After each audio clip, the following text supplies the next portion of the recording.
जय भीम नमो बुद्धाय साथियों। दोस्तों, जिस जाति को लोग अछूत मानते हैं, क्या उन लोगों को उस जाति के इतिहास के बारे में पता है, या वो लोग भूल गए हैं कि चमार जाति अपने आप में एक गौरवशाली जाति है जिसका इतिहास प्राचीन काल से जुड़ा हुआ है, और वह इतिहास इतना प्राचीन और अटल है कि जो लोग चमार को अछूत मानते हैं उनकी आंखें फटी की फटी रह जाएंगी।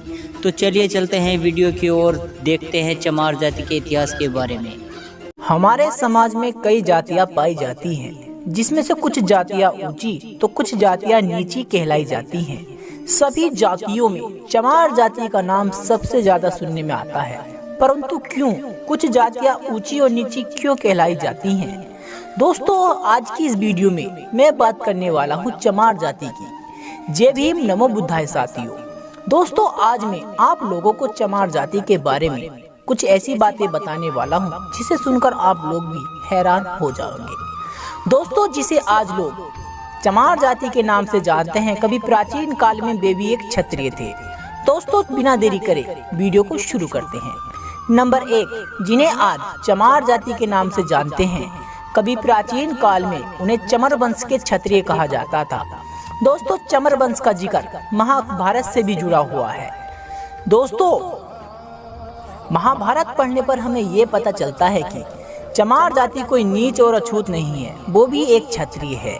नंबर 2, दरअसल जब भारत पर मुगल आक्रांता यानी मुगलों का शासन काल चल रहा था, और जब मुगल आक्रांता हिंदुओं पर अत्याचार कर रहे थे, तब चमार कहे जाने वाले इन्हीं लोगों ने मुगलों के खिलाफ सबसे ज्यादा आवाज उठाई थी। नंबर 2, दोस्तों, चमार जाति के लोग नीच और अछूत कभी भी नहीं थे। इनको नीच और अछूत घोषित करने वाला सबसे पहला सिकंदर लोदी यानी एक मुगल आक्रांता था। नंबर 3, डॉक्टर विजय सोनकर के अनुसार डॉक्टर विजय सोनाकर ने भी एक पुस्तक लिखी है जिसमें उन्होंने जिक्र किया है कि भारत में मुगलों के आने से पहले सिख, ईसाई व दलित, मुस्लिम ये कोई भी नहीं थे। दोस्तों, नंबर 4, जिसे आज लोग चमार जाति कहकर और नीच और अछूत की संज्ञा देते हैं, दरअसल रामायण में भी इसका जिक्र आया है। नंबर 5, वैसे तो हमारे भारत में कई जातियां पाई जाती हैं और बहुत से धर्मों का भी अध्ययन किया गया है, लेकिन दोस्तों, सभी जातियों को छोड़कर केवल चमार जाति को ही नीच और अछूत घोषित किया गया। नंबर 6, बाबा साहब भीमराव अंबेडकर ने चमार जाति के लिए आए दिन यानी नीच और अछूत से बचाने के लिए न जाने कितने आंदोलन चलाए।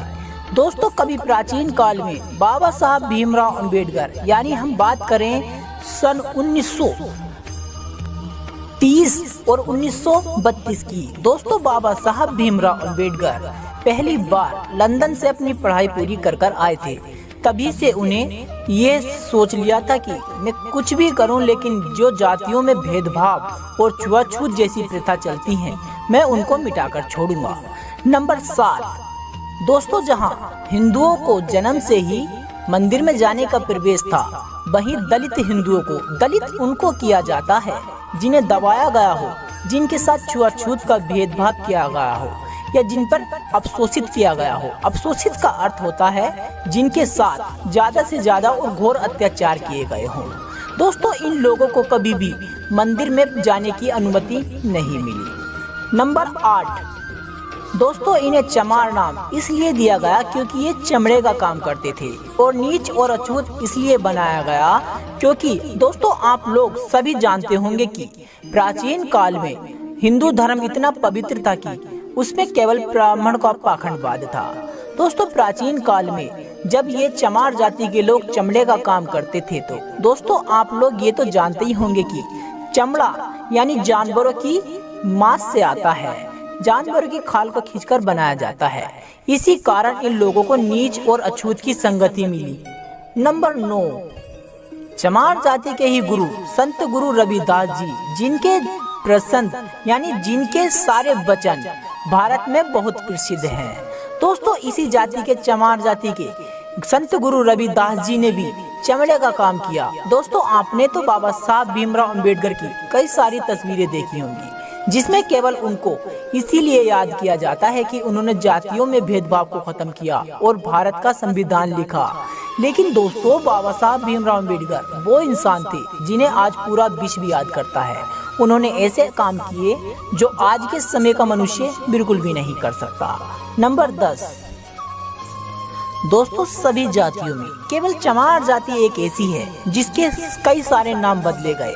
पहले इसे हरिजन नाम दिया गया जो महात्मा गांधी ने दिया था, फिर इन्हें जाटव जाति में विभाजित किया गया, फिर इन्हें अनुसूचित जाति में डाल दिया गया।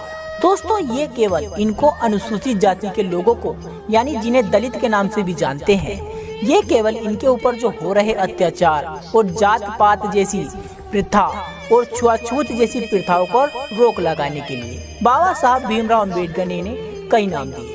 तो दोस्तों, आप लोगों को ये जानकारी कैसी लगी मुझे कमेंट कर जरूर बताएं। जय भीम।